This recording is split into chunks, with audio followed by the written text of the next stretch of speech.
Hey everyone, Anthony Fantano here, the internet's busiest music nerd. Gonna do an album review. This is gonna be my last video.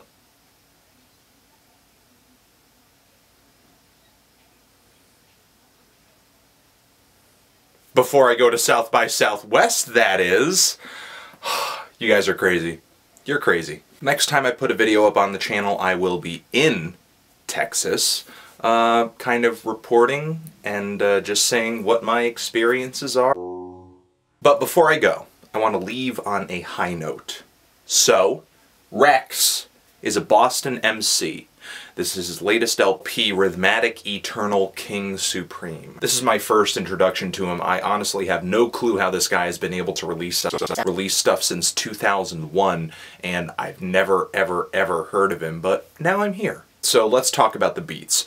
As far as rhythms, as far as production goes on this album, Reks gets a big endorsement from a lot of heavyweights in hip-hop who have made a lot of history in the genre. DJ Premier, The Alchemist, even Sean Combs and LV. And how could I forget Pete Rock? But most of the production credits go to Static Selecta, who is also the CEO of the record label that this album is on. Convenient. But even though the sound of this LP is spread out over a lot of different producer credits, the style is still really consistent. Crisp, boom-bap drums, hard-hitting bass lines, a lot of piano samples, even a harp sample on the track Kill 'Em. A lot of soul samples on here too that I absolutely love. One of the best of them being on the track This or That, where the song Am I a Good Man by Them Too is gutted to make one of the best beats on the album. But Ghostface Killah might have gotten more attention for sampling that track when he dropped it on the first song of his latest LP, Apollo Kids. But they both kill it in their own way. And the samples, sampled by two different producers, do have a very different end result. All in all, the sounds on this LP are basically the kind of stuff that built the empire of East Coast hip-hop. And even in an age of auto-tune, this stuff has not lost its flavor. In fact, with the really beefy mixing throughout this entire LP, it's kind of like this style, this sound got a well-deserved upgrade. There are only a few spots where I didn't like the beats. For example, the Wonder Years, that's just one of a couple tracks that doesn't survive off of sampling, just has some really crummy synthesized horns, some electronic sounding drums. It just doesn't fit into the sample-based tapestry that the rest of the LP is sewn into.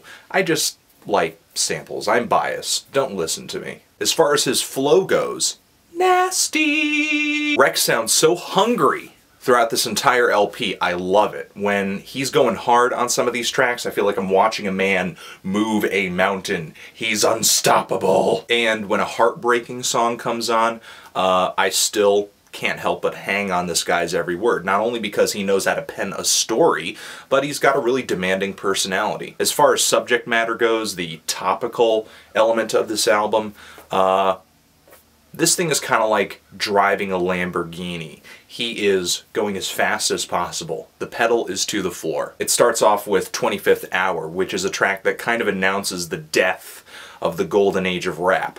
Maybe a late announcement, but still, if this style of music is going to continue and flourish, it needs to stop looking at the past and live in the present. And then he basically takes the car and steers it in the direction of today's hip-hop icons like Nicki Minaj, Young Money Entertainment, Lil Wayne, Kanye West, Waka Flocka Flame, and Def Jam, and raps about how he could sell out with some kind of recipe that they're cooking with, making fun of the pretentious artistic lifestyle on the red carpet. He lays that sentiment all over the track Limelight, and I love it. When this guy wants to be hard, he'll slap you, but when he wants to be funny and sarcastic and really put a piece of satire together, he's just as good. He continues the rap ridicule on Kill 'Em, where he kind of talks about the legitimacy of murder raps and calls a lot of people out on their BS for acting tougher than they actually are. He makes fun of hipster rappers, R. Kelly, although I don't really get the gay slurs that he mentions a couple times on that track. I mean, you know, it's 2011. Do we really need to be saying things are gay in rap music? So eventually, because this album is not an action movie, Reks kind of runs out of ammo. And to me, runs out of enemies to shoot at. And you start to see the anger that caused him to do that eat at him away a little bit. And you get to see kind of what the root source of it is. He raps about the frustration of trying to come up in the rap game and still kind of stay true to himself. He brings up his childhood a lot in a way that this LP is almost like watching a montage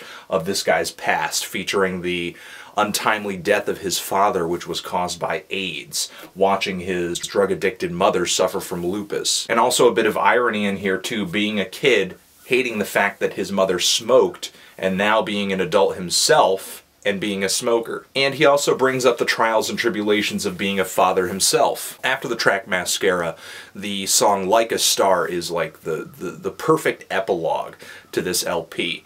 Will it all work out? I kind of feel like we're left with a gigantic to be continued floating in the middle of the screen. Overall, I'm loving this LP. And I'm loving Reks. He really kind of reminds me of krs-one in that he's provocative. When he has something to say, he says it.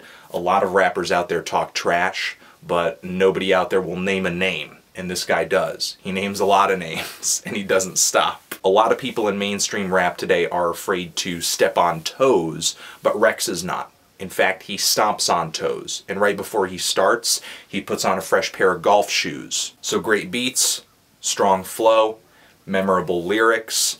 I'm feeling a decent to strong 8 on this LP. I hope it gets more notoriety over the course of the year because I know I'm going to be remembering it come December. Anthony Fantano, Reks, forever.